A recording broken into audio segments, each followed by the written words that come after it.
Nagkaroon ng expansion yung game. So, kaya bumalik si Zero.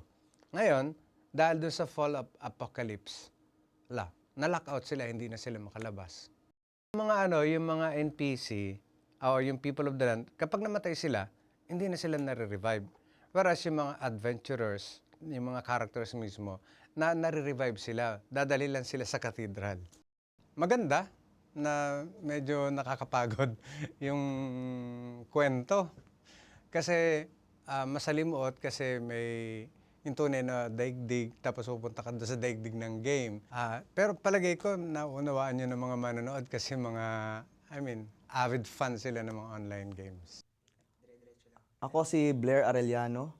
Ako si Shiro ng Lag Horizon. Si Shiro kasi ay isang enchanter. Napakahinahon. Siya yung strategist sa Tea Party. Tapos hanggang sa maisipan niyang bumuo ng isang guild na tinawag nilang Lag Horizon. Siya ang pinuno ng guild na yun. Ang pagkakadub ko kay Shiro parang ganito lang. Control lang yung tawa ko sa pagsigaw ko, sa pag-modulate ko ng boses. Kailangan naiiba ko. Naiiba yung pag-deliver ko. Napaka-plain lang. Hindi pa pwede magalit, lalo na sa pagsigaw. Hi, my name is Ricky Ann Quiapon and I'm the voice of Akatsuki. So si Akatsuki, isa siyang loyal na ninja sa Log Horizon. Napaka-loyal niya kay Shiro. Napaka-reliable niyang member ng team ni Shiro.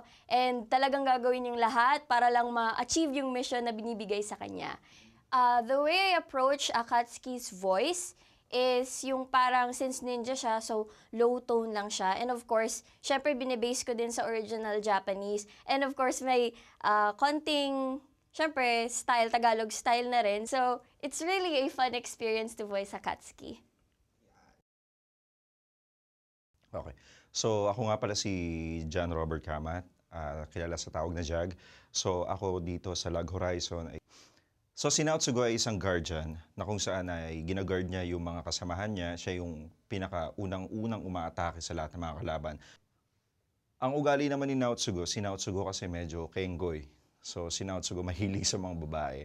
Pero si Naotsugo ang isa sa mga maaasahan ni Shiro pagdating sa pakikipaglaban. Ang ginagamit ko sa pagboboses kay Naotsugo, ginagamit ko yung throat ko.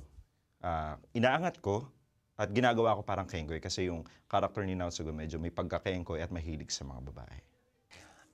Yung boses nila, kinukumpara ko din doon sa timbre ng boses ng mga original characters kasi tinitingnan ko kung kakayanin.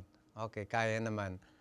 Kinakailangan magkonforme ako doon sa present generation. Kasi kung itatagalog ko nga naman ito, doon sa mala-classical na translation, baka hindi na maintindihan lalo ng mga bata, hindi nila ma-appreciate kung ano ang Lag Horizon. So, kinakailangan mag-conform ako doon sa kanilang generation.